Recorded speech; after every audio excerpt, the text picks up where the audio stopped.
Good evening, ladies and gentlemen. Welcome back to another edition of Get Off the Damn Fence. I'm Larry Carson, joined as I am each and every week by co-host Calvin Thomas, Justin B.A. the Barber Harris. Gentlemen, how y'all doing tonight? Feeling fine, mighty fine. All right, You look Calvin. like you look like you remember the big head guy with the small glasses? Like they just barely fit his eyes. I can't think of what his name Tim is off right now. hello off Yes, yeah, that's a compliment though. I'm saying you look famous. sure. His name Larry. just eludes me right now. Uh-huh. Thank you very much for butchering What's the up? What's first going three on? minutes What's of the going on? show. Good afternoon, good What's evening, going on? everyone. We appreciate you all tuning in tonight on a special Thursday edition. We always are grateful for the audience for jumping around when we got to make some changes. But hey, we try to bring y'all a show each and every week. So look, we got a lot to get into tonight, and we're going to start off talking about something a little different. I know you would think, oh, it's the week after the Super Bowl. Let's recap the Super Bowl. We'll get to that. Um, it really wasn't an exciting game, and but something happened over the weekend that I think is worthy of discussion, and that was the Pro Football Hall of Fame announced their newest class this past weekend. It actually was last Thursday, right after we had our last show, but we didn't really get to dive into it as the show was going on. We kind of were talking about some of the awards that came out, but you know, there were some glaring omissions from this class, and the fact that they only put 5 people in. Now there is no limit. I think you could put up to 8 or something like that. Um, but I know that they try to put like 2 people from the senior committee, and then so that's a guaranteed 2 to 3 spots from the senior committee can go in. But then from there, you could put 8 people in from the modern class, I believe. If it's not 8, it's 6. And they 9, 9. Damn. So consisting up to 5 modern era, and then mhm. 4 for senior, coach, and contributors. So 9 collectively can be in. so they had 4 potential spots that went unchecked in 2026. Let's first of all talk about that.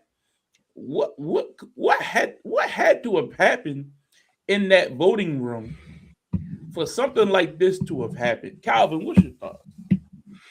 Well, let's take a step back with the voting because you get to put what 5 on your ballot, and you still need well of the 5, you still need an X amount of percent of people to vote for you to become part of that class. Correct? That's how the process works. So we're basically saying that there are individuals who were left off the ballot who some thought they were Hall of Famers, some thought they were not Hall of Famers, regardless of whether or not they had them ranked first, second, third, fourth, and so on.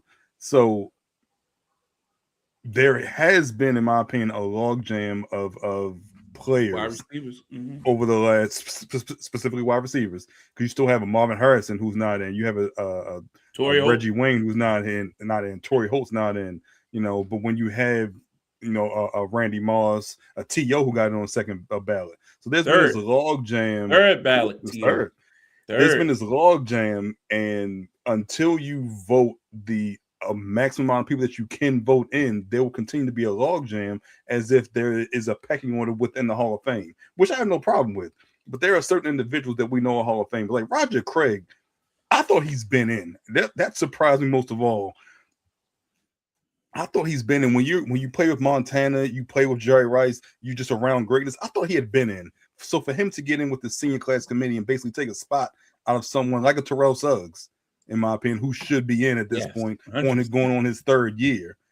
This is what I have the problem with. And when you have people who want to dictate, oh, this person, I didn't have a good relationship with them, or this person should have done more so for me, or more so for their organization, and you have these people who aren't athletic enough to make themselves in the Hall of Fame, but they want to have a say in what you should have, what you did in your Hall of Fame career, even though you cannot change anything else. That's the problem I have. Let's get rid of some of these old writers. Let's get some new blood in. Let's get some people that have actually watched the game, that understand the game, that study the game more recently than these people who want to have everything be how it was 20, 30 years ago. And I'm talking to Bill Polian specifically as well, because what he's done to two members of the New England Patriots organization is completely and utterly disrespectful. Well, hold up. Bill Polian came out and said that he voted for Bill Belichick. And the Pro Football Hall of Fame has confirmed that whoever spread that word out there initially, they have been blasted for that. That's why the Pro Football Hall of Fame had to make that announcement that it wasn't right that they floated Bill Polian's name. And then the writer came back and said, well, I surmised it could have been him. I didn't have no proof. But Bill Polian got dragged through the cold, so much so to the fact you just brought him up weeks later after it's been debunked. It really, but you know who name that was brought up who didn't debunk it? Tony Dungy last week during the Super Bowl. On the Super Bowl, yeah. On the Super Bowl. He didn't deny it. He did not deny it. And he didn't even say, oh, Belichick deserved to be in or Kraft deserved to be in. He basically was like, hey, we all get a vote. We get to decide. Yo, Bill Polian took the hit for Tony Dungy. That's what happened. But no, I hear you 120%, and I'll give my thoughts in a second. Well, Justin stepped off for a minute. But no, the whole Roger Craig, again, here's my issue. And they changed the rules and how they do this now. The senior committee, to me, that means you are on the ballot or you are eligible for 20 years. Yes. And you've received votes for 20 years. Think about that, Calvin. If you are eligible for 20 years and don't get in, you're not a Hall of Famer. You don't deserve it. You don't deserve it. It doesn't take that long. It doesn't take that. You have not done anything over the last 20 years to further what you do on the field. Nothing's changed. Secondly, why are we lumping in contributors and coaches with the senior committee? I don't think that's fair. I think that is a completely different category. I think there should be a category for players on the field, and then coaches and contributors would be in a separate voting pool. Like I say, if you get three from say you get 2 senior committee possibilities per year, then there should be 3 contributors per year. That's 5. Yeah. And then the rest should be made up of players on the field. I think you should do a maximum of 10 Hall of Famers combined. You know what I mean? It should be the modern should be 5, maybe 2 or 3. And again, it doesn't have to always be that. Maybe 6 can be the modern, and you do 2 contributors and 2 seniors or something like that. But I think to lump the coaches, and especially coaches with first-year eligibility, like a slam dunk, like Bill Belichick, getting compared to Roger Craig, who's been on the ballot for over 20 years. To me, again, in 20 years. It's not fair to Roger Craig, because now instead of people praising his career, they saying, is Roger Craig better than Bill Belichick or Robert Kraft as an owner? And that's not a fair comparison.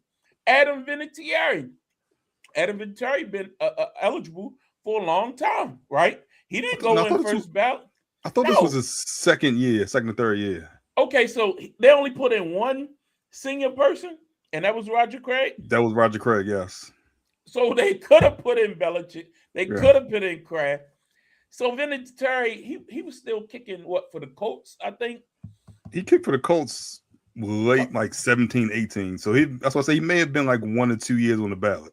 I could check his stats, but he's look that up. But I'm just saying, I think Vinatieri is a no-brainer Hall of Famer. Completely agree. I have no problem with putting him. And I heard some discussion about, well, you're going to think, is Vinatieri more important than Belichick or Kraft? No, I think he's equally important. He played until 2019.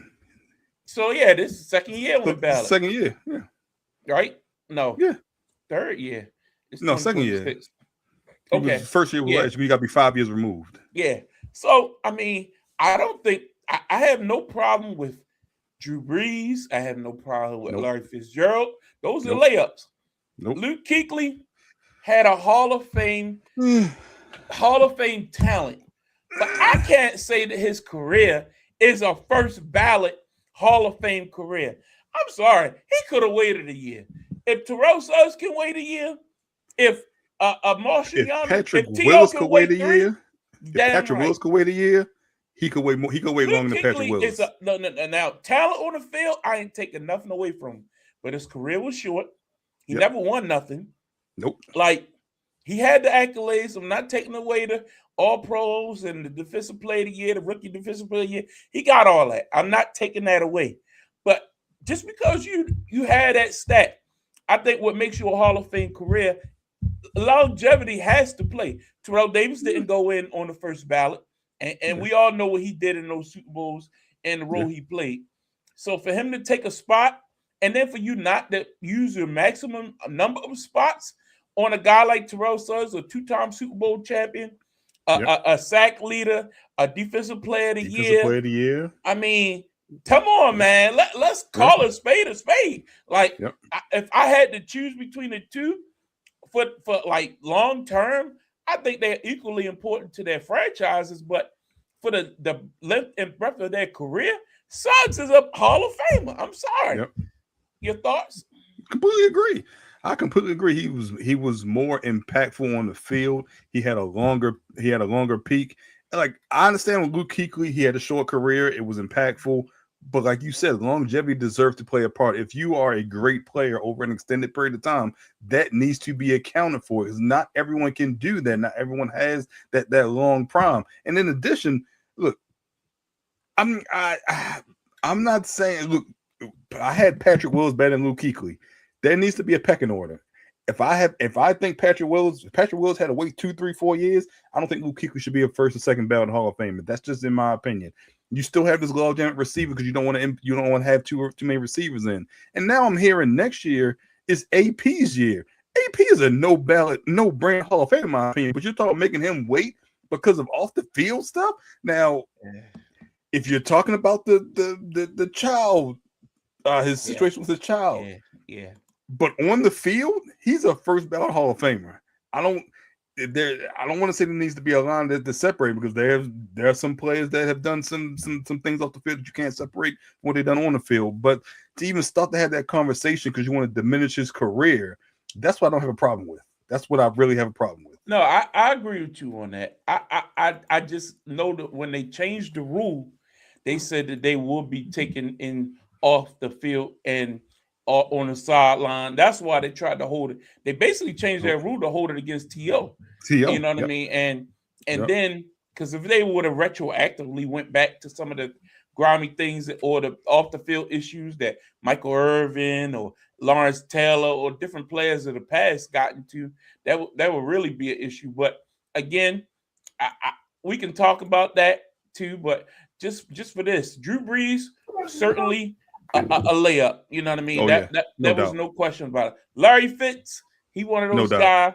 You stand up, Larry Fitzgerald, sit down. You know what I mean? I think Adam Vinatieri has a case. He could have won in first ballot. If you were ever going to put a kicker in first ballot, he's the guy. We've seen him. He's arguably the most clutch kicker ever in history. And if not for some of the kicks that he made, we don't know what the New England Patriot franchise would have been like. Tom Brady might not never been that Tom Brady if it wasn't for that kick he made in that Oakland game in the snow, like the Tuck Rule game. So again, very much well to see. I just think they could have put in more. Like if you look at the candidates for next year, he got potentially Rob Gronkowski's up, Adrian Peterson, Ben Roethlisberger, Richard Sherman, Cam Newton, Antonio Brown, Andrew Whitworth. That's a list right there. Defensively, you got. I mean, we said Richard Sherman, Joe Hayden. I don't think he's getting none of these are first ballot, but I think you get Suggs in. I think you get a Willie Anderson. Frank Gore's on the list. That's an interesting one. I don't know. He got the longevity. I think he's the complete opposite of a Luke Kuechly. Luke Kuechly he's third all time in rush yards, though. Yeah, but like Shannon always used to say, if I collect a bunch of cans for a long time, I'm gonna have a whole lot of cans. I mean, it's like, yeah, okay. I mean, but that is a credit to him. He was able to keep himself in shape for many years to be able to rack up them numbers. But I look at the same thing with Terrell Suggs. You can look at Suggs, his numbers over the long haul. Suggs had some devastating injuries throughout his career. We know he missed some seasons and stuff like that because of injury, but he bounced back, came back. I think that's a credit Luke Kuechly, when the going got rough, he got going. You know what I mean? Like, don't you hold that against a guy? I'm sorry, man. Like, I mean, like, come on, bounce back, show some fortitude. Don't just take your ball and go home. You know what I mean? Megatron, he got in because he had so much impact right off the gut. Yeah.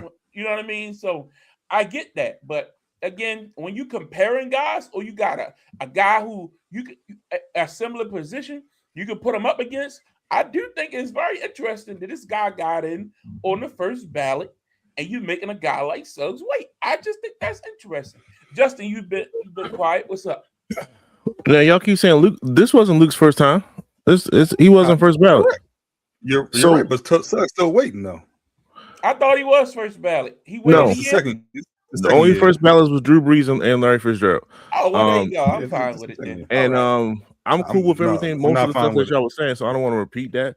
Like I said, the max thing is you need to max out because you got people on like the back burners. So max out the people that you can get in. So I Play definitely out that disagree log with that. jam. Mhm. But yeah, I'm just sitting here listening. Like Luke is, I don't think I realized how nice Luke was. Luke was a I monster. know how bro. nice he was. I mean, Seven-time All Pro out of 8 years. Like what else do you want? Like out of eight out of what most people get in. Most people like he already has like a longevity to get to be in the Hall of Fame. That's why he's in there. So I don't see what it ain't like he played for like 3 or 4 years. He played for 8 years. That's not enough. Y'all want more? I Yes. think you should play double-digit years. Yes. Get the Jesus, Hall this of is the Fame. NFL. Like what we talking about here? He was All Pro 7 out of 8 years. I He give him was- credit. He was a I'm not Pro taking Bowler it from 7 out of 8 years. He All wasn't Pro. wrong. All Get it Pro. right. He 5-time was a first Pro time, Bowler. and then second team he was 2. That's He was seven, Pro that's All Bowler. Pro. He was Pro Bowler 7 years. All Pro. I just He was checked All it. Pro You mean 5. he I was just look. first I'm team? looking at it. He was an First All Pro team, 5 years. I'm Team looking All at it. Pro 5 times, 2 times, second team All Pro. Yeah, I give him credit for that.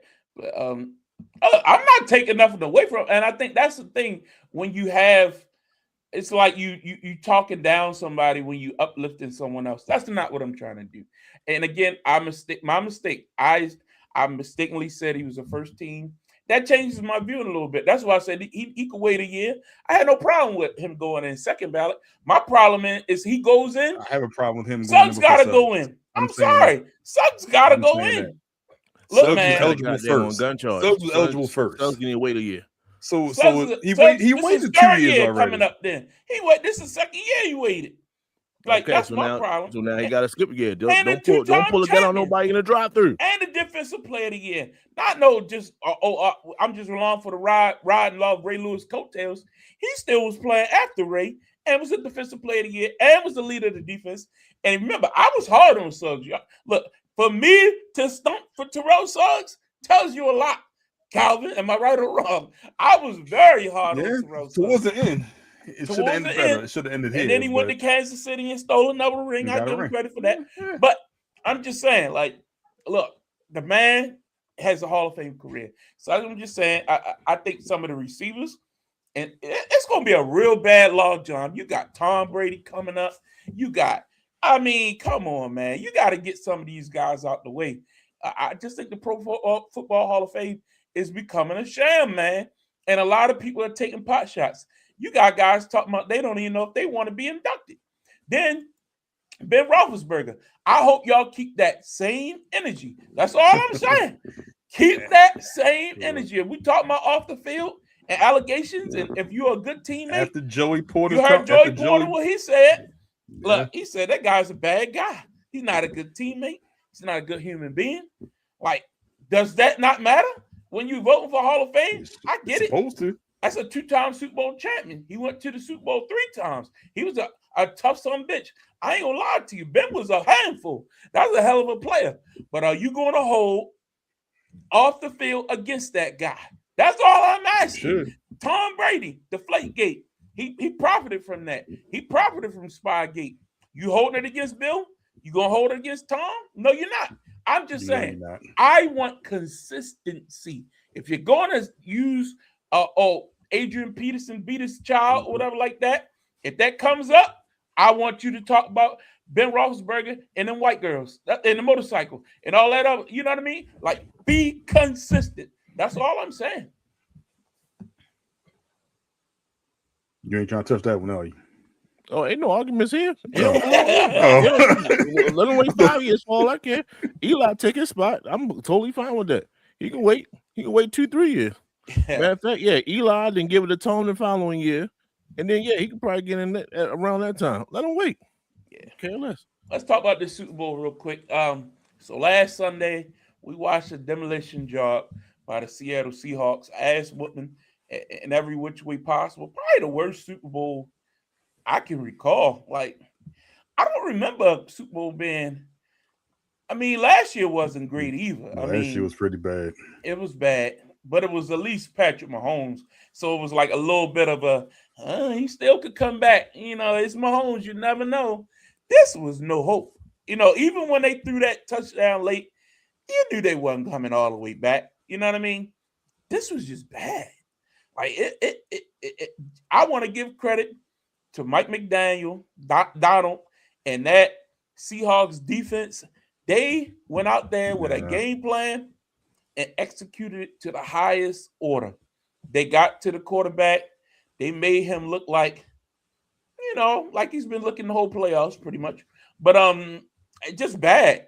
But then Sam Darnold took advantage of the opportunities when they were there. They kicked a lot of field goals. I think that's what made the game kind of boring in the first half. It's like, all right, y'all not cashing in. Kenneth Walker deserved the Super Bowl MVP. Congrats to him. But overall, an ass whooping was had. Justin, what was your thoughts on the game? Yeah, 100% ass whooping. There's nothing else you can say about this game. They really found out what the Seattle defense was really about. I think the world finally found out. Those that wasn't necessarily paying attention. Sam Darnold did not throw the game away. I think a lot of people was one of them was like, okay, all right, this is the brightest of all lights. Like he's going. Nah, he just said like, look, if I gotta take a sack, I'll take a sack. If I gotta throw it away, like he played a veteran game manager-esque ball. And his defense did what he had to do. They let him up the field. Clearly the game plan was to try to stop JSN, which they did. They definitely had him under wraps, but you know, Cooper Kupp is like, you know, I'm a Triple Crown winner myself. Like I got some game left. Timely catches. Made some great catches. One was questionable, but made some great catches along the way. And like I said, I mean, if Kenneth Walker, let's say if Zach Charbonnet was there, and they split, you know, they split the stats.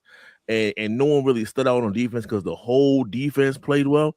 I would not been opposed to giving the MVP to the field goal kicker. I would not have been opposed to that because a lot of these guys at this stage mess up big time, and it's hard to blame them in a sense. So they just played well on all fashions of the ball. They didn't take any huge risks, and they just played the game. I guess the worst play was that Rashid Shaheed end around they try to do that. Oh yeah, got blown up. Okay, that's about it. Let's stop that. Let's get back to playing Seattle football, and they played well, man. I think they you know, I sent y'all. You saw it, the little joke or whatever like that for the Patriots offensive lineman. I feel sorry for my guy. They was just I'm mad. He was just overwhelmed at the end of the day, man. He was just overwhelmed. And it's usually like that. A lot of times it gets to the Super Bowl where if you got one or two glaring weaknesses or whatever, or maybe not, but when you got 2 weeks to scout your opponent and understand, like, yo, if any flaw we're going to take full advantage of, that's what the Super Bowl does. That's why sometimes the Super Bowl is so lopsided because, you know, some of these guys really, really take, I guess, pay attention to footage as they should. And he was definitely exposed. He'll be back. I feel as if they can definitely bounce back. The Patriots will be around the playoffs for the next 5 to 10 years. It is what it is. They started a rookie left tackle and left guard. That's crazy. And they paid for it. So it is what it is. Shout out to Seattle. Good job, Sam Darnold. You ain't mess it up. Congratulations, Calvin. Yeah, this is the first time this postseason that the New England Patriots defense weren't able to generate turnover, generate points, or at least create short field position for that offense. This New England offense had a bad postseason altogether. When you can go back and look at each game, they gave up 7-8 sacks against the Chargers. Then you had the turnovers for the Houston Texans, and then you had that game in Denver, which really turned on a missed a missed fourth down, and then that turnover by a backup quarterback. This New England Patriots offense had a terrible postseason. We won't remember that. We'll remember Seattle's dominance in the Super Bowl. But even going back to last week, I said, look, take the points. It just felt like it was Seattle was just ready to just dominate this game. And they did from the opening kick. And shout out to them and congrats on their Super Bowl champions. And they're one of the better. They had one of the better runs. They weren't really challenged the last 2-3 months of the season. Every game they lost to the Rams, but it was a close game at home, and then they dominated great teams when needed, and they left no doubt they are the best team in the NFL this year. Yeah, 100%. And I'm gonna give a shout out to Sam Darnold. Look, man, he was cast for dead. You know what I mean? He was the joke. Yeah. Look, a lot of people forget. Class, Mark Sanchez was the real joke in New York, and with the butt fumble and all that kind of crazy stuff. They went out and drafted this guy, Sam Darnold, with the expectation. Remember, he came out a great prospect. This was supposed to be like a generational talent. You know what I mean? Yeah. And I'm convinced at this point it's the Jets organization. Like, if you're a young QB, you just don't need to go there. Like it's just a bad place to start your career. Because look, whatever you want to say, he started to turn this thing around a little bit in Carolina, but you really couldn't get his feet underneath him. And they did the right thing, drafted a young quarterback. Moving on, he went out to San Francisco, did his homework under Kyle Shanahan, excuse me. But then what we saw him do in Minnesota last year, a lot of people said, well, a lot of people could do that with Justin Jefferson and the weapons that they have. But he went out there. They didn't believe in him. He went to Seattle, and Seattle anybody who will tell you that they saw this coming, they're lying. They are lying because I like Seattle. Remember, Calvin, I was pulling for Seattle, and you like, Geno, you can't win with Geno. Geno's a bust, da-da-da-da. Yeah. They were right. You know what I mean? Yeah. They got rid of Geno. Well, Geno left on his own. That's the real thing about it. He wanted to go with Pete. He wanted to go to Vegas. So Geno left on his own. They took a chance on Sam Darnold. He was actually like the only guy really available last offseason other than Aaron Rodgers. And they trade away DK Metcalf. I think that's something people really forgetting about. They traded away DK Metcalf to the Steelers and and elevate JSN to the number one receiver, and you go all the way to a Super Bowl. And I'm not saying the offense is the reason why they won. We know why they won, and that's their head coach, Mike Macdonald, instilling his system 2 years ago. At 2 years in that Mike Macdonald system, now they're the Super Bowl champions. This has to be one of the greatest coaching turnarounds in NFL history. I don't think it's even that close. If you really go back and look at it, if you look at Andy Reid, Andy was great in Philly. Patrick Mahomes fell in his lap. Let's call it what it is. If he had to run the table with Alex Smith, I don't think the Chiefs are what we see these days because Andy is this great of a coach. No, it fell in his lap. Vrabel, great job. What do you mean by turnaround? Just like going from one franchise to another franchise and winning a Super Bowl? No, instantly making that team a Super Bowl champion. Like, he went from Philly to Kansas City. They were already a good team in Kansas City. And Mahomes came in. They drafted him at number 10. And it took 2 years, but Mahomes won a Super Bowl in the second year. You know what I mean? Like, that's hell of a turnaround. They went to the AFC Championship game with Alex Smith. I just said that. But do you think they would be the perennial year in and year out just because Andy is the coach? I'm saying Mike Macdonald came in and had to transform the whole defense into what he does. And look what it did on the biggest stage. That defense is the reason why they were able to beat the Rams. That defense is the reason why they've been able to do what they do and demolish teams they work all year long. I think Baker Mayfield had his way with them, and Matt Stafford had a good game against him. Other than that, who was able to do anything with the Seattle defense all year long? So again, I want to give Mike Macdonald his credit. That's all I'm saying. Like, look, them trading away DK, and I saw Marlon Humphrey made a post like, man, I would feel bad. I leave a team and they win the Super Bowl the next year. You're right. You see why he trending though, right? Well, he went to the parade today or something like that. or Yeah. yesterday or whatever. Hey, whatever, Yesterday. man. He might be looking for a job. Oh, Gary, I'm about to say, is him and McDonald real close like that? Apparently, He got a job in New York. I think he might be going out to Seattle because I think they got a couple free agents, so you never know. But again, I'm just tipping my hat to the coach and the quarterback. Hell of a story. Now, can they repeat? Let's talk about that. Heading into next year, let's do this. Way too early power rankings real quick. Now, I know I've been looking at a lot of people been talking about this week, and a lot of people don't even have Seattle in that top 3 or 4. And I'm like, so hold up. I win the Super Bowl. I dominate. I win the toughest division probably in football.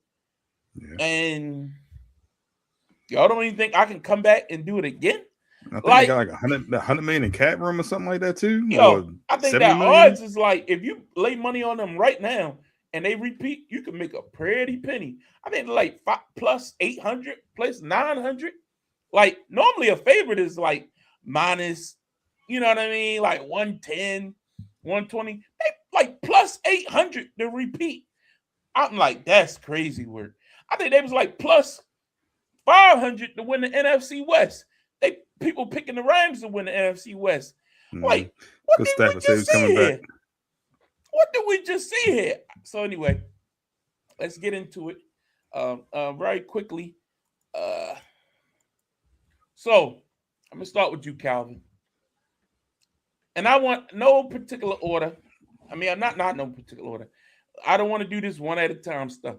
Give me your 7 teams in the NFC. Let's start with the NFC since they won the Super Bowl. Start down the left side. Give me your 7 teams. Who are your best 7? From 1 to 7 and 7. From 1 to 7? Either way, you can go 7 to 1. All right. I got Seattle won the title.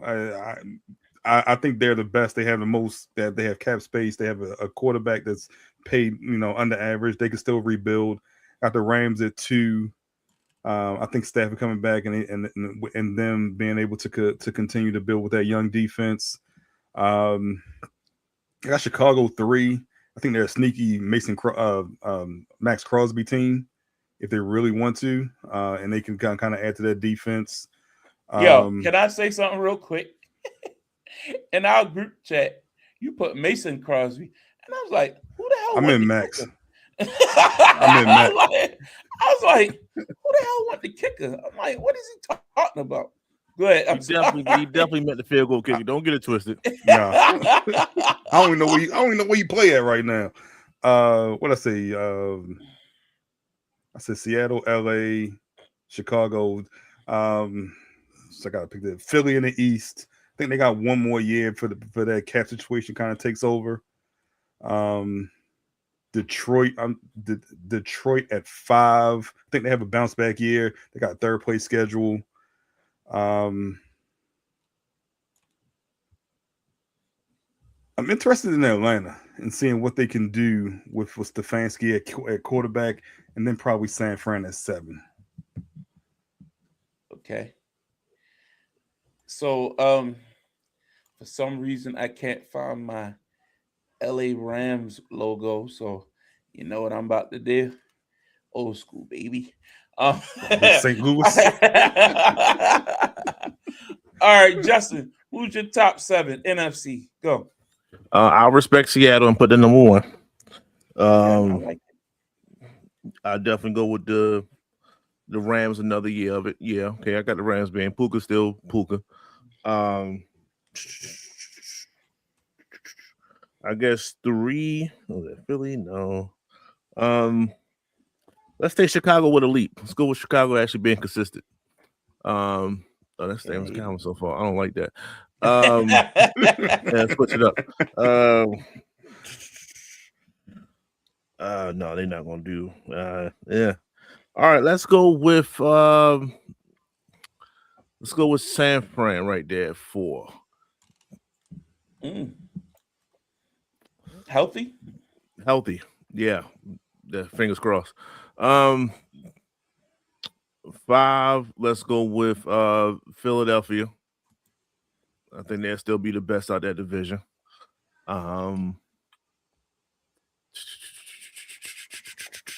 After Philly, let's go with Tampa Bay. Let's go put Tampa Bay at 6.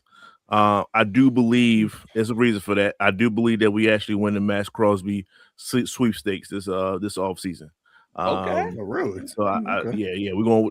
That's what they say. They said they're gonna put in a bid for him. We're gonna see what happens. And to finish it out, let's go with I ain't gonna say Minnesota. I ain't gonna say do I believe in the Lions? I don't, but they're still good though. They'd be better than the Packers. I know Packers might be actually. Let's go with Green Bay right there. Let's go with Green Bay at 7. You know, that was my debate as well. That you debating the same two teams I was debating. And the only reason why, because Jordan Love did play well in that game. I'm going Micah Parsons for As much as I hype Jordan Love up, yeah. Now y'all hop on the bandwagon. I mean, I'm not hopping on that. I'm just saying, if Micah's healthy, that season might finish completely different than what it did. So I don't think.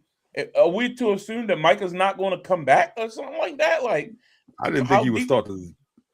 I'm sure he won't start, but I mean, anyway, I'm going Seattle. I like to say, give the champs their respect, and I'm proud to see both of y'all doing so. Look, I hate to do chalk, but it is what it is. I mean, the Rams are the second best team. I think we all looked at that NFC title game and said that could have easily been the two best teams in the NFL. You know what I mean? But they just had to meet in a conference game. It is what it is. Here's where I might differ a little bit. And look, that NFC North is going to be tough, man. But I think that the Dan Campbell and that coaching staff is coming back with a vengeance this year. I think they're going to have something to prove. I got Detroit as the third best team. I think they had some fluke losses in there, and I think they're going to be able to bounce back. I don't believe that Philly's going to be as good as they were last year unless they get rid of A.J. Brown. I need to see that move made before I can put them any higher, so they're not making my 7. But here's where I go with Chicago. And I think the NFC. You have anybody from the NFC East on it? Yeah, it's coming now. It's coming now. It's coming. Don't worry.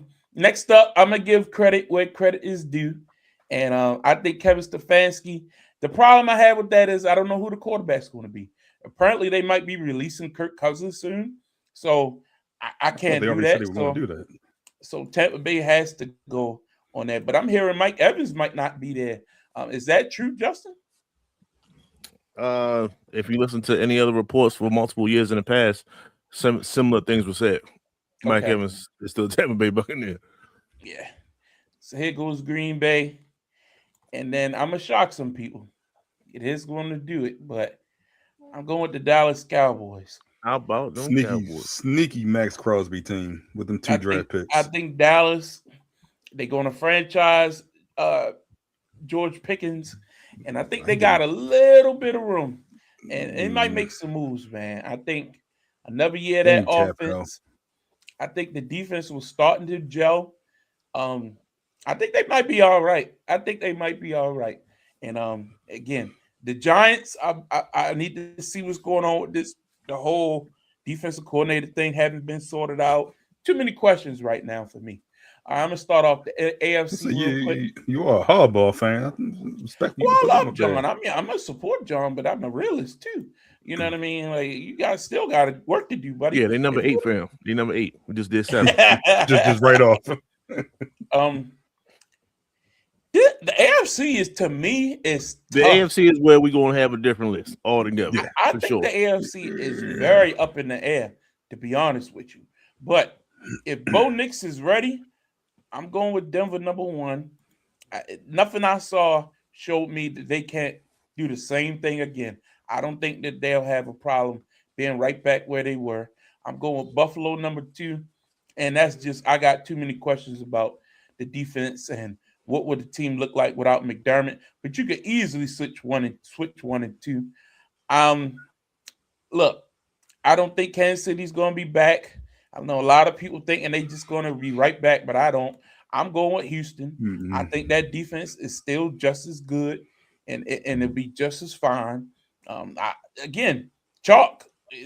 I think getting their quarterback back and Daniel Jones, I think Indianapolis will be right back in the mix again for another year.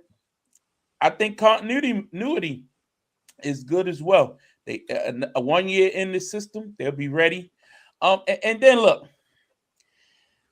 this is tough, man. But I think the Chargers, you know what I mean? They went out and got a great offensive mind to run the offense now. They getting out of the elementary Greg Roman system and bringing in Mike McDaniels to run that offense with Justin Herbert. I think they'll be right there. I give them credit.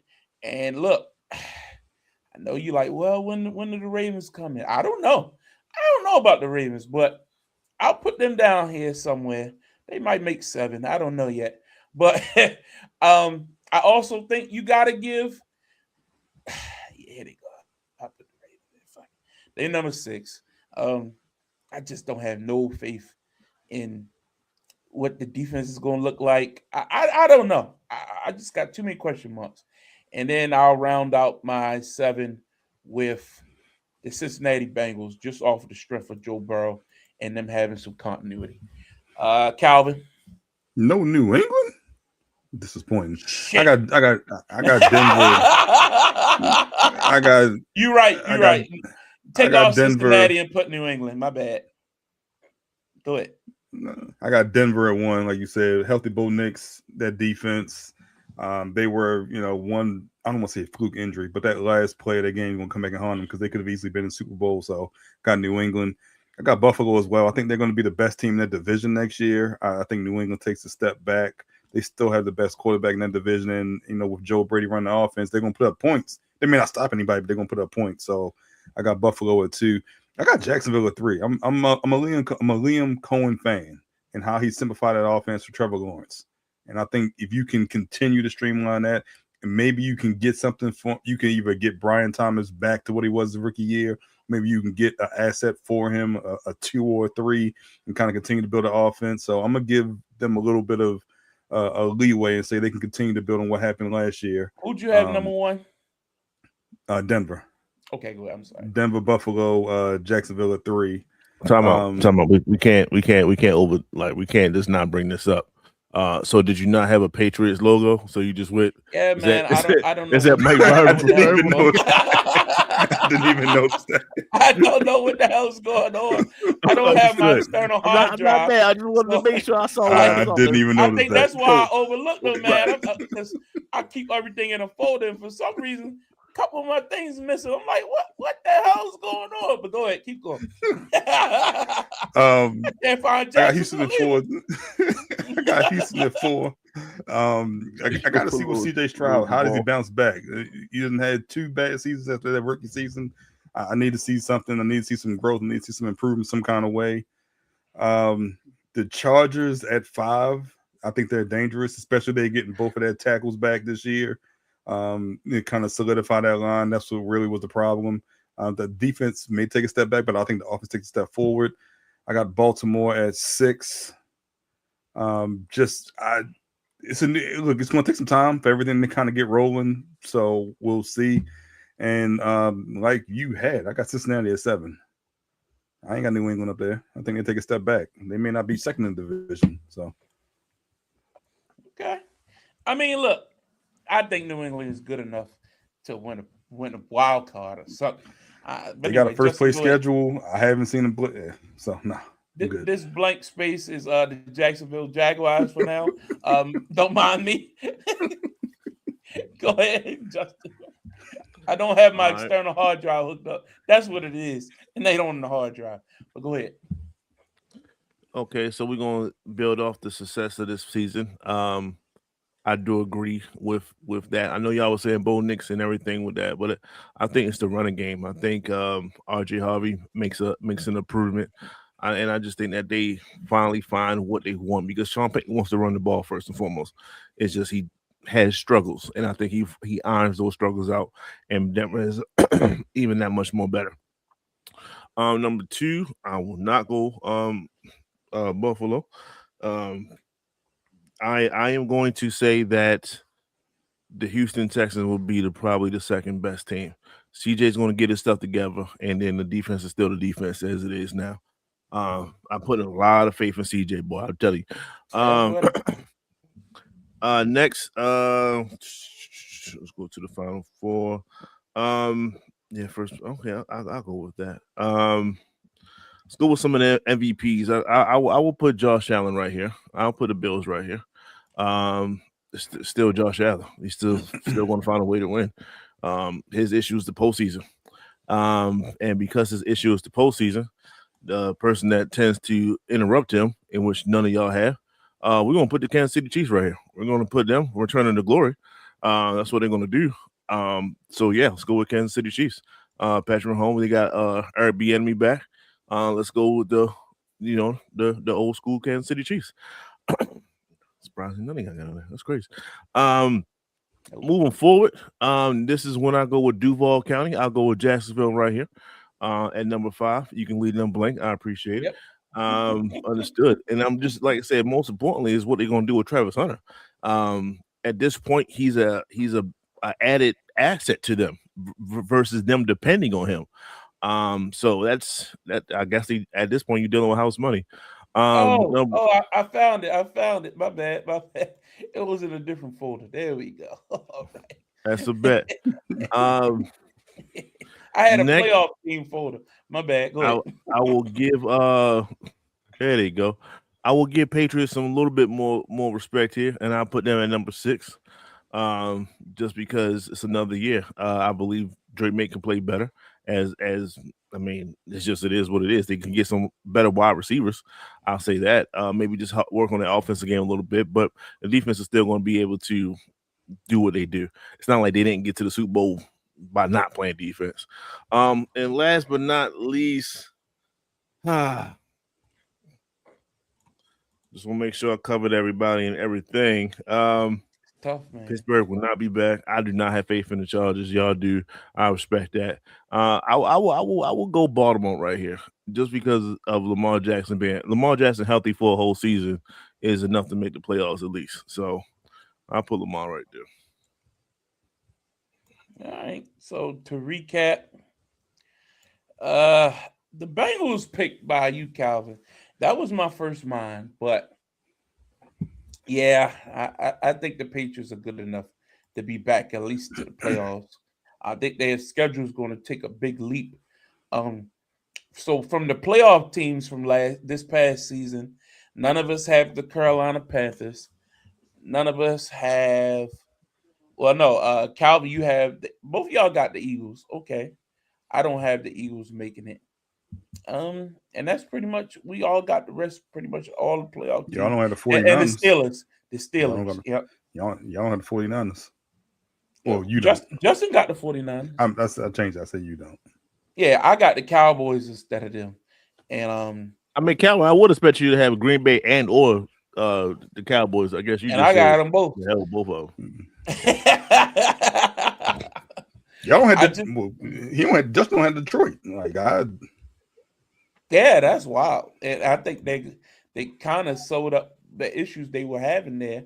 So I got a little bit more faith in this. So again, that's way too early. Just looking at what we know now, we haven't had free agency. We don't know who's getting. Haven't had anything but the Super Bowl. The Super Bowl. Just first reactions. The season just ended. We just looking at what if what we know now. This is how our thoughts. And all this will change. None of this will stay the same. But anyway, a little fun exercise. Let's keep it moving. Baltimore Orioles having some news here lately. One of the biggest stories is the owner is on the Epstein list, but we ain't got to talk about that. So couple things. Jackson Holiday going to be missing the beginning of the season. Yeah, it's kind of crazy. I was reading it right. Damn. Her name was mentioned like 200 times or something like that. So yeah, he might be selling. Talk us through some of the latest happenings with the Baltimore Orioles. I turn to our Orioles experts. Calvin, I'll lead it off with you. What's going on?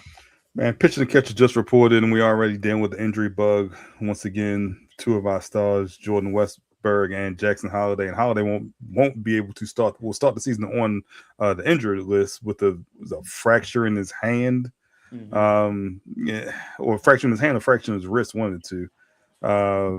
So not a good start to the year. However, this is one of the deeper teams after last year, trading for starting pitcher Shane Baz, trading for I forgot the Tyler Ward going to play out there in left field as well, and not even to mention signing Pete Alonso from the New York Mets. So the offense does seem as though it's vastly improved from last year. You're just missing two, or you're going to miss at least one of your youngsters and one of the cornerstones of your organization.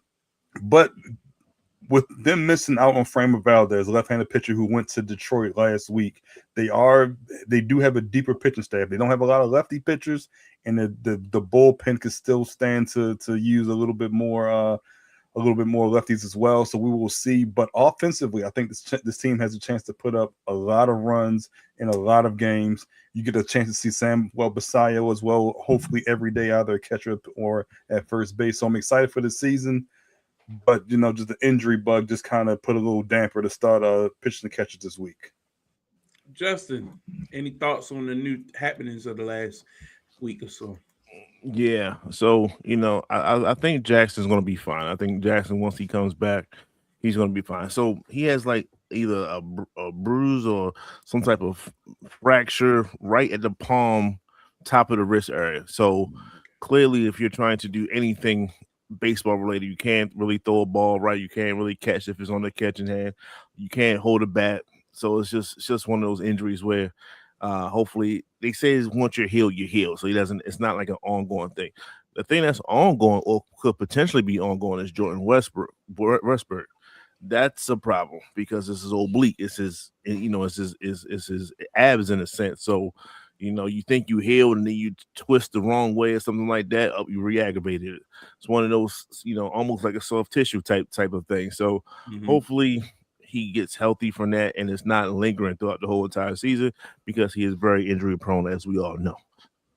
But if you get the injuries out the way, yeah, we struck out on some, on the top class pitching, but the people that we just brought in, I think if you look at our pitching staff, it's not bad. It's not the best. It ain't the worst either. So it's good enough, especially if people play, especially if we're healthy majority of the season. Of course, people won't get hurt. But if we're healthy for the majority of the season, I believe that we can definitely contend when it comes to the pitching staff. Hitting wise, I think we just picked up what's his name, Blaze Alexander. I think we just got him. Like that is a very good utility guy. He might even play most of the time in the outfield.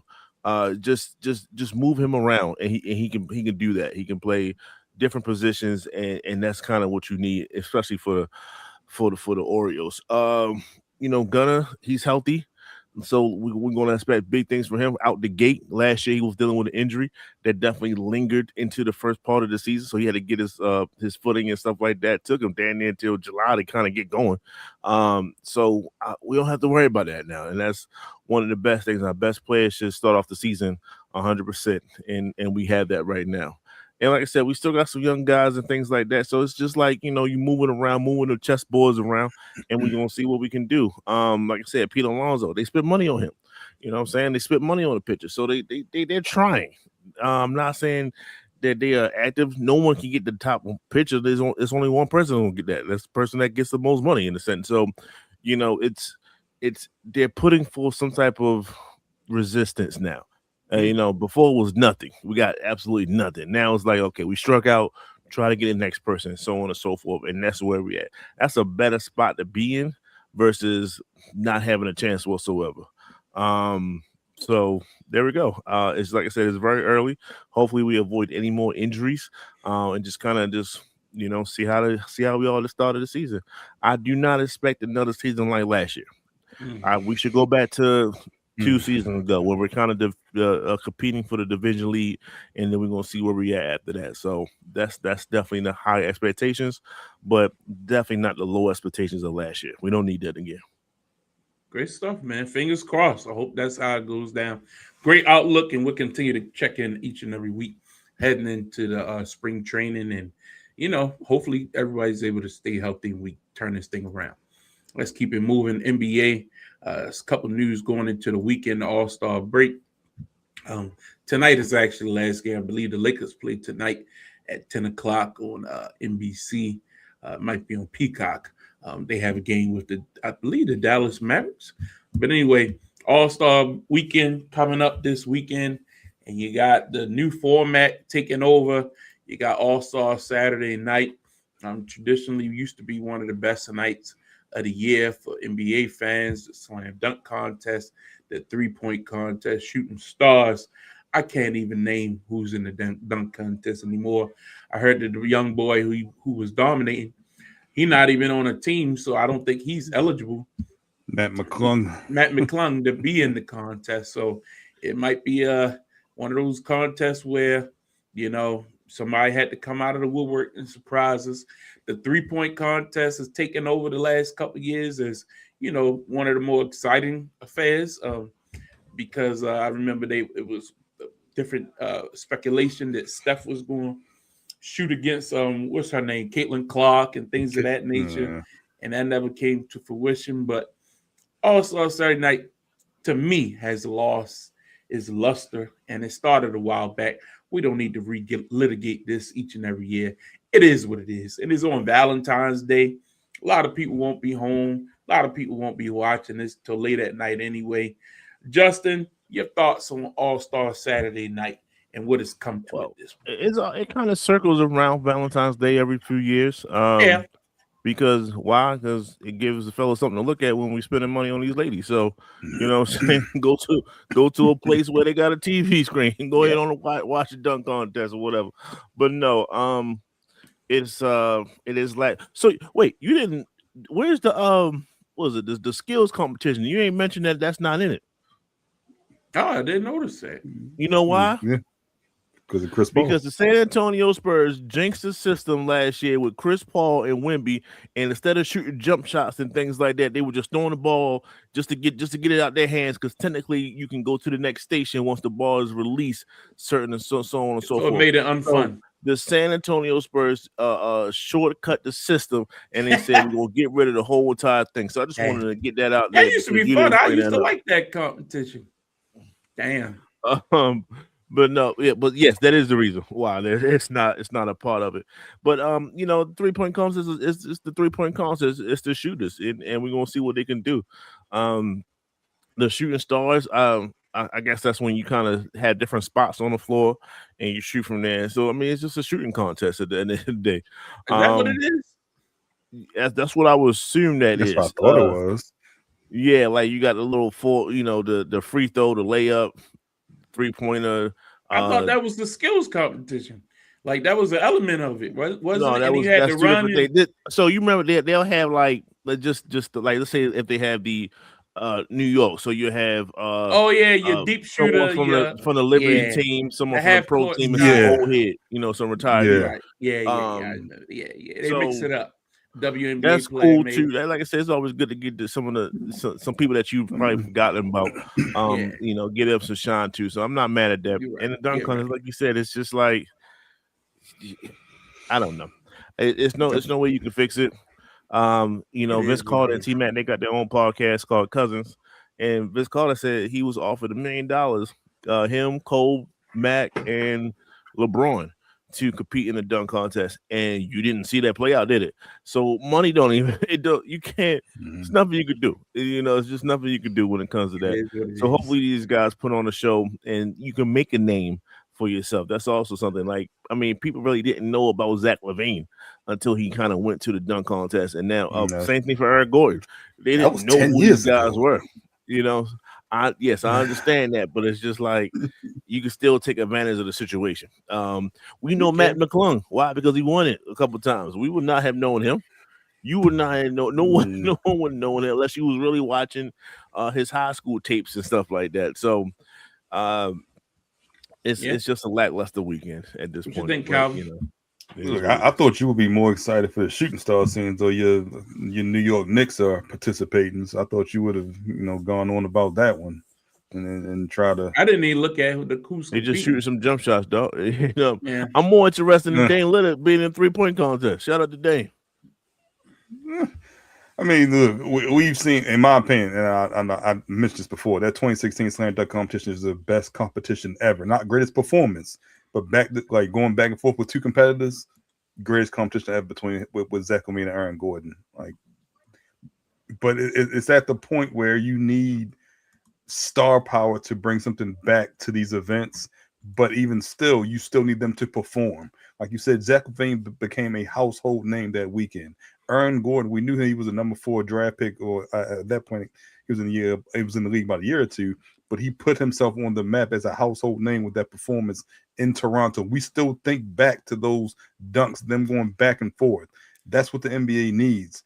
But unfortunately, you have to find the players, and you have to get them to participate in order to bring back these events. But like you said, to have this event at 5:00 on a Saturday, who's watching? 5:00 on a Saturday. Now I understand it's 2:00 on the West Coast in LA, but no one's watching this. You're gonna catch it on the late night. You're gonna catch it on repeat. You're gonna be able to see. Why is it coming on so early?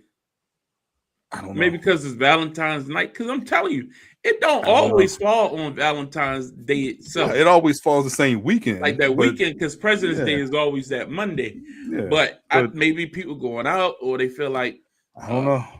But who's watching it at 5:00? 5:00 on a Saturday? Well, part of the problem I know has been too, like it runs late. So it'd be like the dunk contest still be going on. It'd be like 11:30, 12 o'clock at night, and that was complaints about that. And the players gotta get up the next day for the the breakfast they do with the Hall of Famers, and then they gotta go to the All-Star game and play in that. Go to practice, and they complain that we don't really get a break. There's like a lot of commitments involved with it. I get it, and then they got the rising stars. They got the rookies versus sophomores. Is the game that night too? Is the game after this?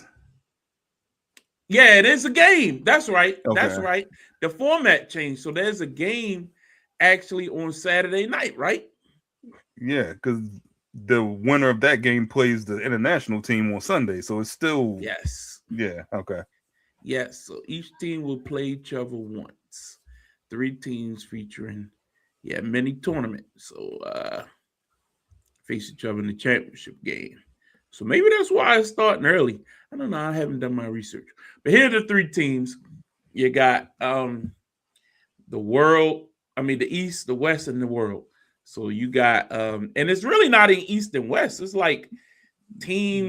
They're drafted from the pool of selected players. Yeah. And then you got an international team. So the teams are kind of funky because certain people are injured. So they won't even be there. So it's 2 USA teams. Steph not playing. Giannis not playing. Shea is out. I think, Jokic is playing. Somebody else is not. I thought Shea was playing. Well, I don't know if Shea's playing tonight, but I guess he's not playing then. I believe he's injured, and they said that he wasn't playing. But they named some replacements. So anyway, will it be interesting? We'll see. We'll see how the format plays out. I just think it's a celebration of the NBA. It's the first big spotlight they get after football season is now gone. We'll see. Hopefully it's entertaining. Which the really thing that got me is next year, this weekend, you know who's coming to Valentine's Day next year? The Super Bowl is going to be on February the 14th. They taking over NBA All-Star Weekend. How the hell they doing this? Like, when we was young, the Super Bowl was in January.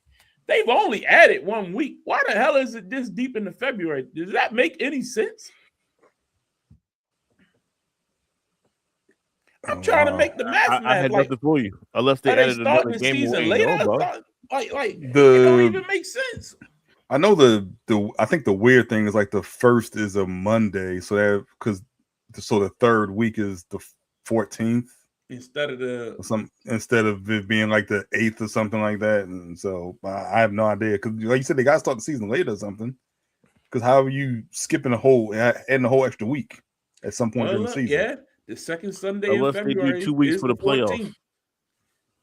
Nah, the second. So Sunday wait, so that means February is the 14th. That means the NFC Championship game is January 31st. Yeah.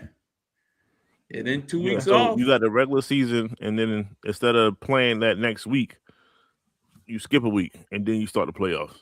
I can see that's a easy Fix Yeah, hair. they're not skipping the whole week just to come. Because it's 5 Unless you- weeks in January.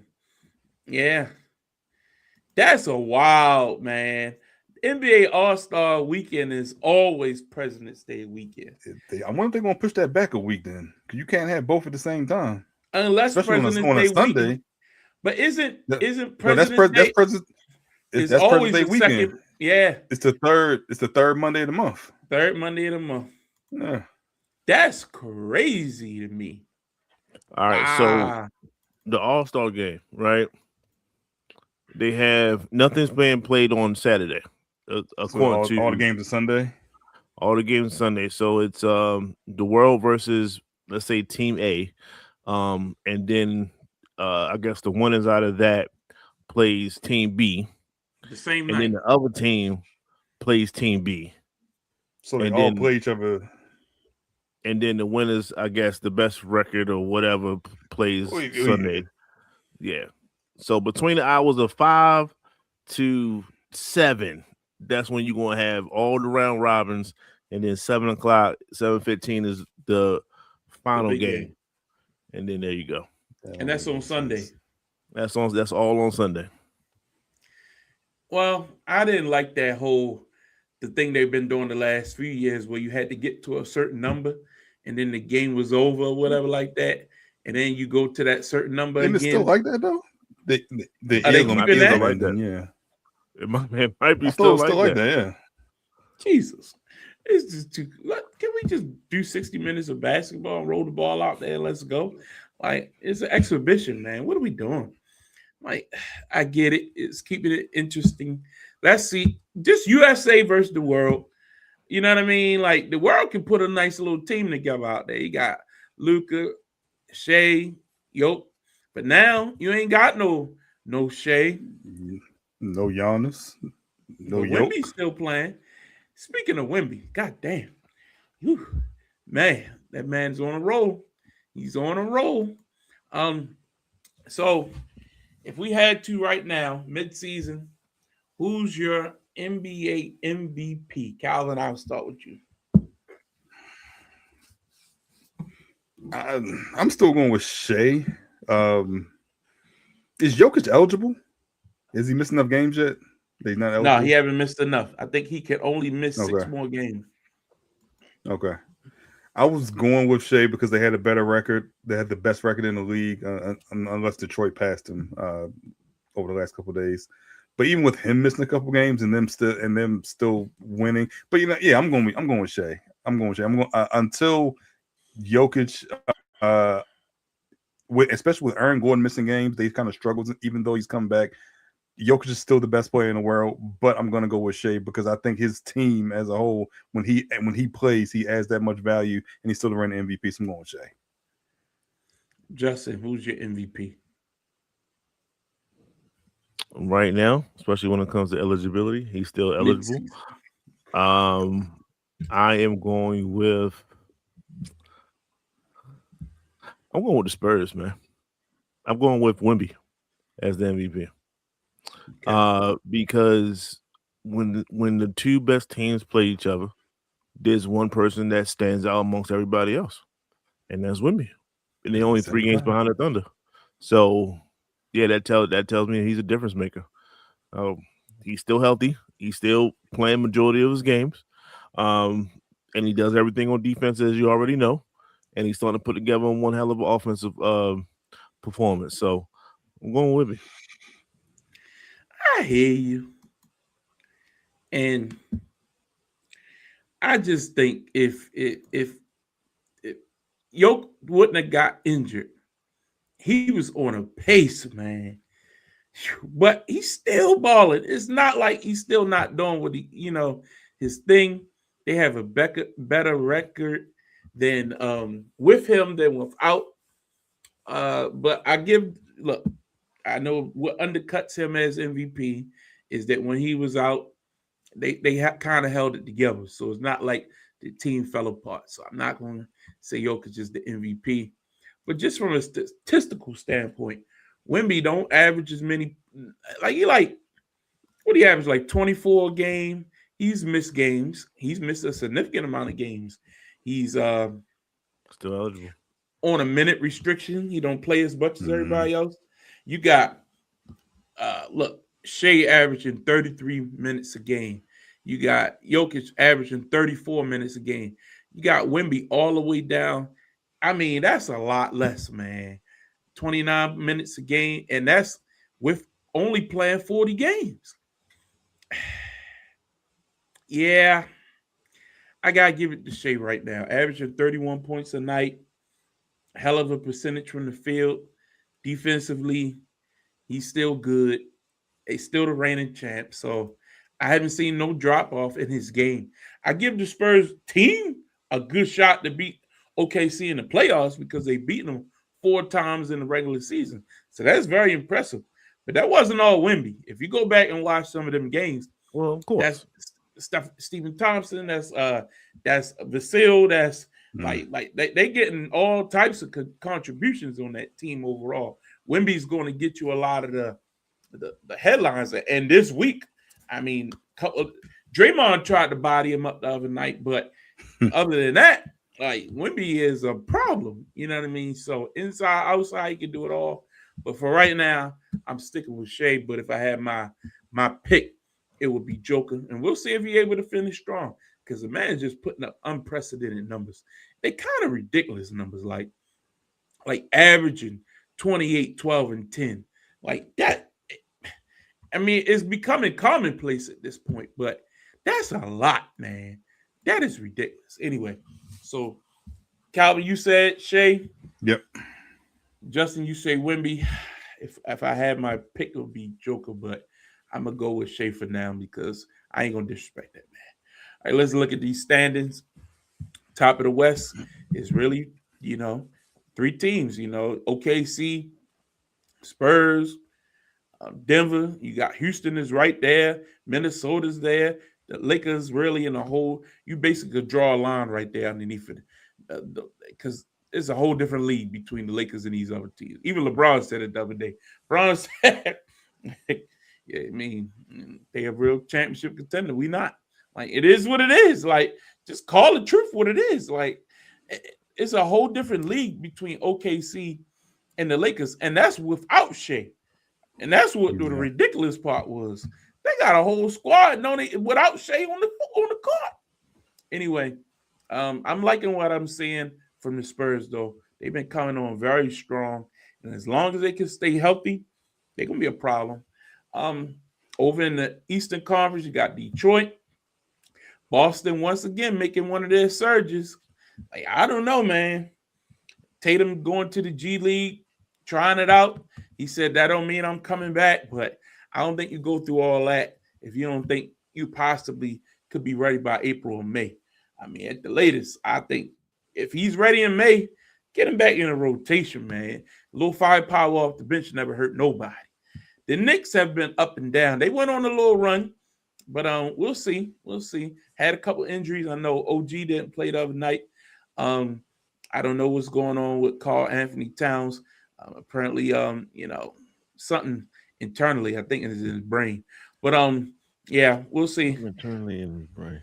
He had a little eye issue and he was banged up for a little bit. He is fine. He's playing. Something internally in his brain. He just saying he's soft. That's all he's trying to say. Yeah, it is what it is. That's in his heart.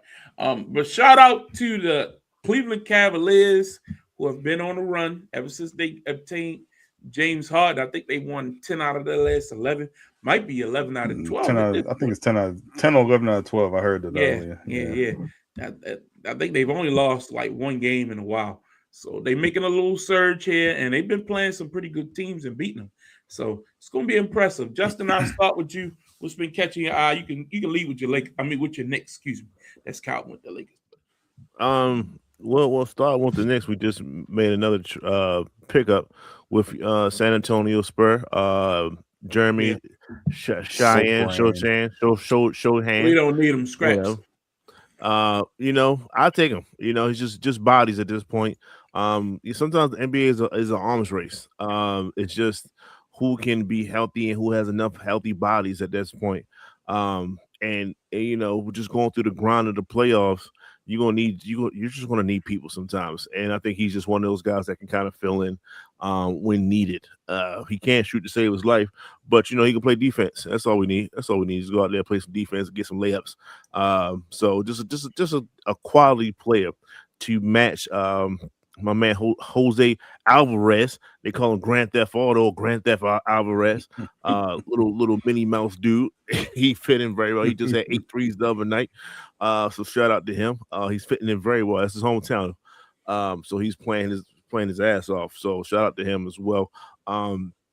And just the regular squad, just doing what we can do. So New York is fine. We're right where we should be, and we got enough bodies. We're not necessarily afraid of any other team that's in the Eastern Conference. Just bring them, as long as it's not Indiana. As long as it's not Indiana, we're perfectly fine. And that's just how we feel. So Indiana is not making the playoffs, so we're good. We're definitely good to go. But when it comes to that, I'm gonna stay in the East for a second. I'm just looking around and just you can just see the tank jobs starting to start the process. They just shut down Alex, your boy Sarr in Washington. Like, look, we're not winning no more games. We're trying everybody to get one pit. They shut him in. They shut down the other dudes. It's an insult to the fans, to be honest with you, paying tickets. Yeah, that's the only person that's really bothering is the people that already got tickets, right? So it is what it is. So their tank job is in. Milwaukee just picked up Cam Thomas. He just started to dominate. So I'm like, oh, which direction they going into? So they might. They don't know. Giannis was looking like homeboy, like you providing that spark. I might have to strap on the MVP boots. That's what he was looking like. So we'll see what Milwaukee can do towards the end of this. And Charlotte, man, Charlotte is just one of those teams that's making that play-in family just a little bit shady. And when I say play-in family, it's usually Miami in the play-in, Atlanta in the play-in, Chicago in the play-in, and Orlando in the play-in. It's usually around those teams that's just in the play-in. And Charlotte said, no, it's our turn. So hopefully they can make some noise when they get there. So I just stayed on the Eastern Conference for this time. But, shout out to New York, man. We're going to be all right. We're going to be all right. Shout out to Detroit, number one still. So they balling out. What about that fight the other night? What about that fight? They may not be number one. Fight, but it was entertaining. That it was. They're missing. They're gonna miss Isaiah Stewart and Durant for seven games. Yeah, they're gonna miss their bigs for a little bit.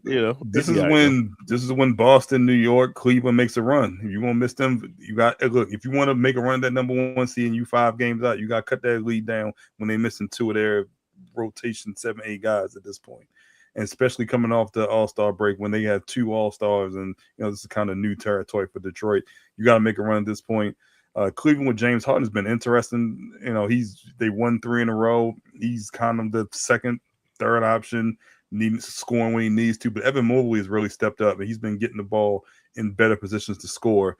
And that's kind of what James Harden does. He's going to get you those easy looks, those easy assists. So excited to see his growth as well. Out there in the West, look, my Lakers, they still can't play defense. And then you have Reeves come back, and then Luka goes out, and then you got LeBron who really doesn't play back-to-backs.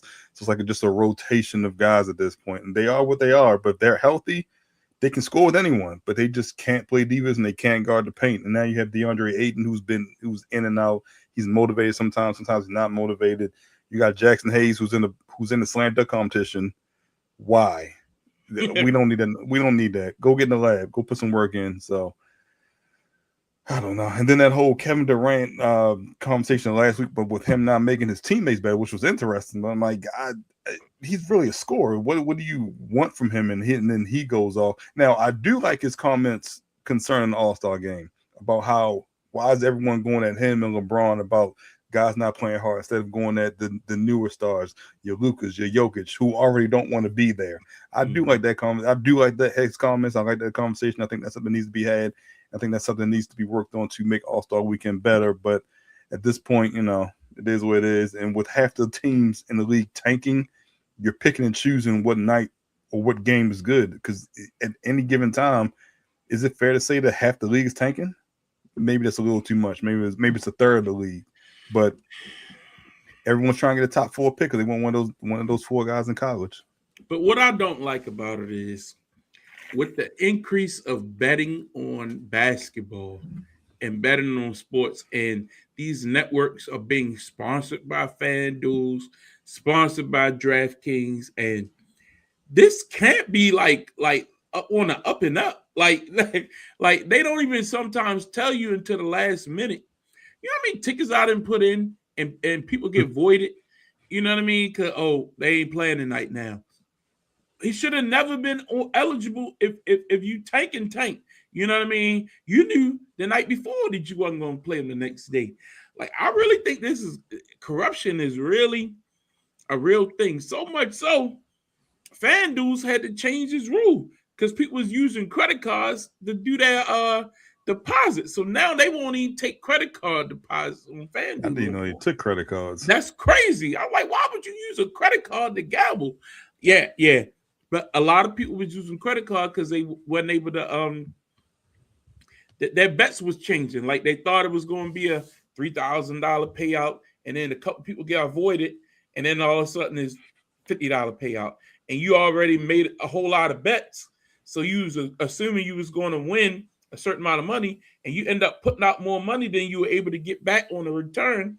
So they started trying to secure their bet with a credit card instead, so they wouldn't have to come out of pocket for it. I read an article about it. I was like, yo, you can't do this. And then these teams, people not declaring injuries and at the last minute, like even with the NFL. Yeah, it's happening a lot. Even with the NFL, your boy quarterback for the Patriots. Drake May. Yeah, he wasn't even on the injury report before the Super Bowl, and then it comes out at the game, he had to get shot up in his arm and all this other stuff. Like, hold. He wasn't on the injury report. Why are you getting shots in your arm if you're not hurt? You know what I mean? Like, so no, you can't use that as an excuse. But if a better would have known that he was really having severe issues with his arm before the game, maybe certain people wouldn't have laid as much money or would have never thought the game would be close. I'm just saying, with the NBA, because it's games damn near every day, a lot of people are volume bettors. And when you tanking, if you're going to tank. But you can't be like, oh, we're going to play them one day, and then 3 days you're not going to play them. Then all of a sudden you play them, and it's like, is there a reason why you playing this random guy against this team and not against this other team? There's no rhyme or reason to it to some of these teams. But I just think Adam Silver should step in and put his foot down because this stuff is getting out of hand, man. It really is. And I get it in the long term. You thinking you helping your team by doing this because you're going to improve your draft status. But this ain't the NFL. You're going into a lottery. So it's not even a guarantee. I just think it's dumb. But anyway, other than that, we'll continue to watch. Go ahead, Justin. No, I mean, either two things are going to happen. One, the fines are going to increase. So I know the Jazz just got fined $500,000. That might not be enough. You might need to go a little bit higher, and then that's going to maybe get some pause there to the franchises. But you know, when those new TV deals and stuff, when those new contracts come up, like the deals, and gambling is heavy intersected with that. Oh yeah. So either you're going to notice either like clearly the trend is getting more money until it plateaus, and then you realize, well, we signed the same deal for the same amount of money. Well, that means we're not getting paid more. We just getting paid what we just got paid. Exactly. And then what's the next step after that? It started to go down. Hold up now. That's a whole different situation. Yeah. So yeah, something needs to be done. It's coming one way or another. Yeah. And it's just not good for the fans, man. Come on. And these streamers paying all this money for these big games, and they thinking they getting marquee matchups, and they're like, oh, we got the Lakers and the, you know what I mean? And you turn on a game, LeBron, Austin Reeves, and Luka. None of them was playing.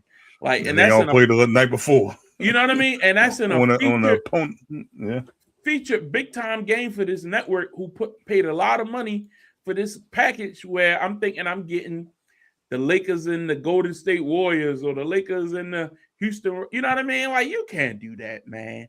It's robbery, to be honest with you. Finally, let's end on the Olympics tonight, and we could talk wrestling next week. But Olympics have been interesting, man. I've been enjoying what I've been seeing. for the most part. The Winter Olympics every 4 years come along, and yeah, look, man, I told y'all it's one sport I put on my Facebook. A lot of people agree. Curling, that's my sport, man. I can watch it. As soon as we done with this podcast, that's what I'm putting on. I was watching mixed doubles early in the week. Now they got the men and the women. Man, I can watch it all day long, man. It's just entertaining. Man, no sweeping in the house, but he watching curl. Hey, it's a science to it, man.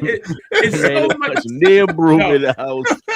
And It's so much strategy. You've been practicing now. It's such Probably a go see that- strategic game, man. You probably see that broom right there in there. I want to little go to shuffling Minnesota going. and study at one of the greatest curling institutions in Minnesota, and they do a hell of a job. But anyway, Over the last week, you probably could have gone down to Inner Harbor and set your little curling self up and got on the ice and did it yourself. the angles ain't right. The angles ain't right. Got to be super smooth. But the medal count right now, Norway has the most gold, but Italy has the most medals overall. The U.S. has 4 gold, 6 silver, 3 bronze, totaling 13 medals. Again, it's still early, only 6 days in. But again, for me, the one I've been concentrating on mostly is curling. The U.S. team took the silver medal, lost at the very Ain't end nothing that of the serious night. about it. Look at her face right now. Ain't nothing Hey, that serious man, about this. Sport. You got to line Look that at her thing face up. right now. You got to line it up. Anyway, they lost at the very end, got upset. You know what I mean? It was a great matchup, but they weren't able to get the victory. But hey, bringing home silver in the Olympics ain't bad. You got you a medal, and now they're going into individual play and team play. It's going to be great, man. I love it. Calvin, have you been watching any different games or anything? You haven't been keeping up with nothing. No, Oh, I have not been watching the Olympics. No, not even going. all right. No, I'm a Summer Olympics guy. Put that. So Justin, how about you? I know you like you sent about the snowboarding or was it skiing or whatever. Somebody broke Lizzie their Vaughn leg. is a ski racer. Yeah, And Lizzie she's Vaughn. 40. She's 41. So this is her last Olympics. She did about 3-4 of them. Like she's played her time. She did what she had to do. But she had injured her like ACL or something like that. she tore ACL. I And remember hearing that. Yeah. Tore it. Yeah. So she's you probably shouldn't go ahead on and participate. No, I'm gonna give it one last shot. And she did until she crashed again. And then now she had to go under like just triple by it, just hella surgeries now she has to do it. And she probably won't be able to walk the same anymore. Like let's just call it what it is. So it was a courageous effort, but it was one where, like I said, this is like your 4th and 5th Olympics, dog. Like you didn't need it. You didn't need it. You didn't need it. You was being greedy, and that's what happens when keeping it real goes wrong. Yeah, it ain't like you Michael Phelps and you just swimming. We keep Keeping it real goes wrong. You got a lower leg injury and you're doing something where you got to dive off of hills and yeah. But shout out to her. Hopefully she has a quick recovery. Other than that, nothing much I could talk about because I don't watch no figure skating. I don't watch hockey. Sometimes I watch. I say something like this. Let me know. Those that's watching it, let me know if I'm wrong or right. But there was I think a skier. I don't know if they did it during this Olympics, but they had did a backflip, if I'm not mistaken. And like, what's the significance of that? Well, that particular move was banned because it was a black lady that was doing it in like the late 80s, early 90s. And they said you can't do it because nobody else can do it. Basically, that's what they're saying. Okay. So they outlawed it, similar to some of the stuff that Simone Biles had to go through. Mm-hmm. You know what I'm saying? She can't perform the way she wants to perform because no one else can do it. So it's one of those things, and I think it just got put back in, I should say. Instituted. Reinstituted. Thank you. And we see what happens with that. So I'm a double check. I'm a fact check that, and I'll definitely have it. I'll probably send some videos and things like that next week. But yeah, it's just something that caught my eye as I was coming on the show. All right, Calvin, here's your homework. Go on to Peacock at some point this week and watch some of them highlight packages. Just find you some highlight packages and you watch curling for 10 minutes. You will be like, oh, damn. 10 minutes is a long time to try to sell somebody on something. The highlight packages, they put it all together. I'm telling you, it's thrilling. It's like horse racing almost. Anyway, yeah. So It's you wait. nothing like- Have you reached the it's have nothing you like reached the horse point where you're racing. gambling on it yet? Yes, I have, and I've won. I'm not-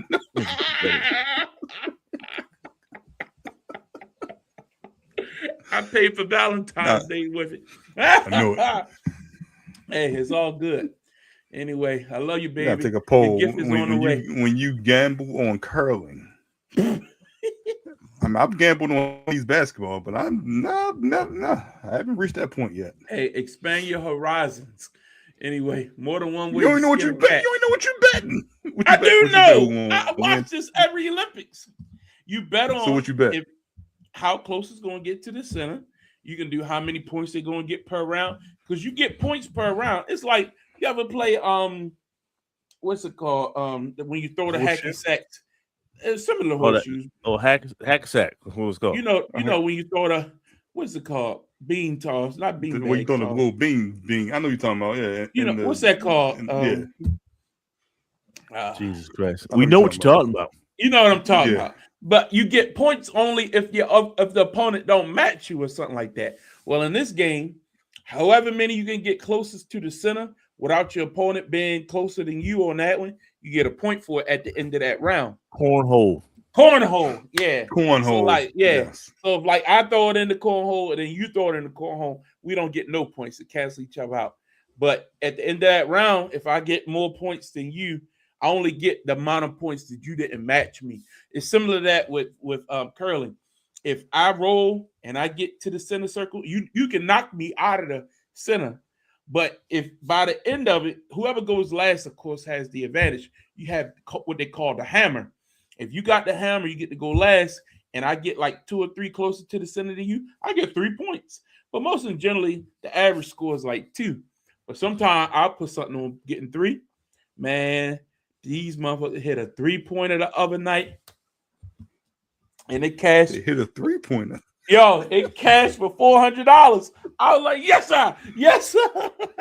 Yo, it's exciting, man. I only paid like $2 and won like $400. It was fun. You know what I mean? Like little things like that. You know, with the Olympics, it's constantly exciting. Man, it's fun. So Anyway. what we got here is the fact that you're selling us on that, and then 2, you said that was Kenya's gift is on the way from the winners from that. So you was going to get a $2 gift, and you just happened to flip it for $400. Look, man, I was gonna get it don't talk regardless, but- yourself into the doghouse, my guy. I was gonna get the gift regardless, but I ain't had to come out of my normal money. The question becomes: did he spend $400 on the gift? This ain't a birthday. What are we talking about? so he spent $100 on the gift and pocketed the rest. That's what he's trying to say. This ain't Christmas and it ain't a birthday. We just talking about Valentine's Day. Our anniversary on the 25th. Anyway, it's all good. But that's it for us tonight. We're a little early tonight, but we had a good show. We don't always have to go the full 2 hours, and we hope that you all enjoy your Valentine's Day weekend with the loves of your life. We got an extended weekend. You know, President's Day is on Monday. So if you all are doing something special this weekend, have a great time. Calvin, any final words? I'm gonna go bet on some curling. Nah. So if I lose, Do your studying first. And if you need any pointers, text me. Just any final words before we get out of here. Steve Smith and Cam Newton came together on Cam Newton's podcast. They had like a 10-year beef. I didn't realize that. And They they said wrapped they it up hadn't similar, spoken in years. Yeah.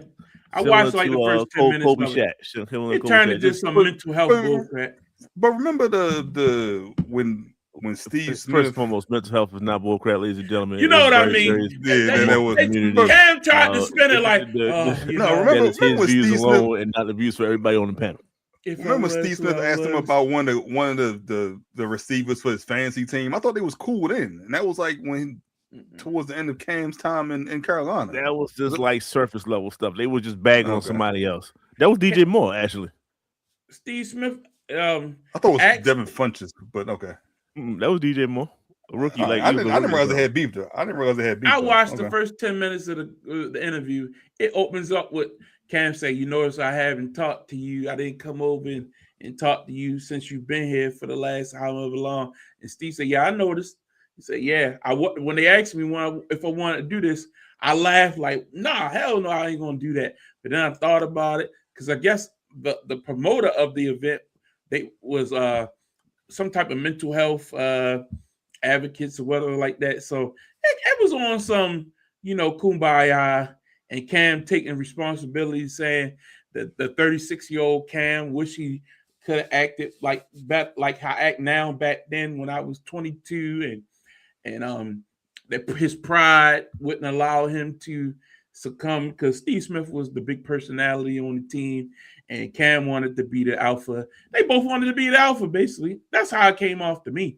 But they both took responsibility for it. It seemed like it was a mutual understanding. What you think, Justin?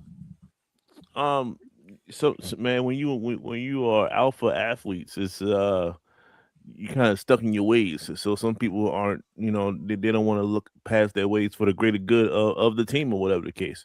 And I think that's what they did. They went their separate ways. Steve Smith had some good years left until he got like a knee injury or Achilles injury when he was playing with the Ravens or something.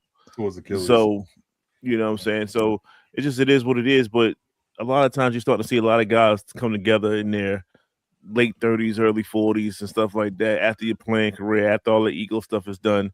And then now you're getting stories from people. And this is just one of those examples. Good job, guys. And Cam, Steve Smith took a pot shot at Cam when he didn't dive on that football in the Super Bowl. And that I remember that came up as well.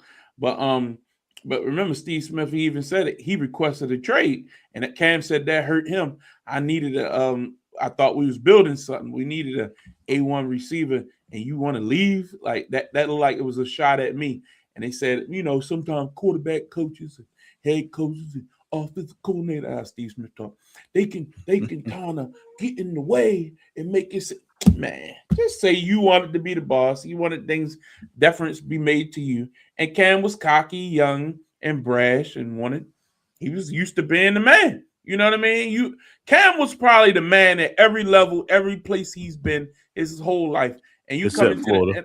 Except for Florida. And what happened? And what happened? And where'd he go? He left. That's what I mean. Like the ego. You know what I mean? And Steve Smith, that's my team. I went to the Super Bowl. I was the driving force. I was you know what I mean? I think it was an ego. I listened to him. It was interesting. It was only like 30 minutes. It wasn't even that long. Yeah, it wasn't long. So that's what I said. Shaq and Kobe type stuff. Just ego, and alpha male pride. That's all. And I think Cam diffused it before it could get out because I think Steve Smith didn't. I didn't think he came there on some kumbaya type stuff at first. I think Cam took the blame on himself, and that kind of. What was the point of it then? No, it was for better health, like the app or whatever. So that's what it was. That was the reason why they linked up. Yeah. So yes, but yes, maybe Cam's owning up to a lot of things, and then Steve's right after that. Steve Smith owned up to a lot of things. Yeah. Boom. Now we're having a conversation about it. But you know how sometimes someone's the bigger man. It puts you in a position where you feel comfortable now, where you can be like, okay, yeah, me too. But if Cam would have came in on some cocky, you know what I mean, I think Steve would have met him right where he was at, like just on some alpha, big. You ain't going big time me type deal, but yeah, it turned out well. It turned out well. That was it. But yeah, good stuff. And we'll talk some wrestling next week. Headed into Elimination Chamber. I know they got the matches on Sci-Fi on Friday night because of the Olympics are going to be on USA, so they won't be on their normal timeline. And AEW got a big show Saturday night in Australia, head-to-head with the All-Stars Saturday night. So that'll be interesting to watch. Other than that, y'all enjoy y'all Valentine's Day weekend. We appreciate you checking us out tonight. Be sure to share. Let everybody know that we're here each and every week, whether it be Tuesday, Wednesday, or Thursday. Just when you see us, watch us, and we appreciate the views. And we'll be back next week for Calvin Justin, I'm Larry. See you next week for another edition. Get off the damn fence. Have a good night, everybody.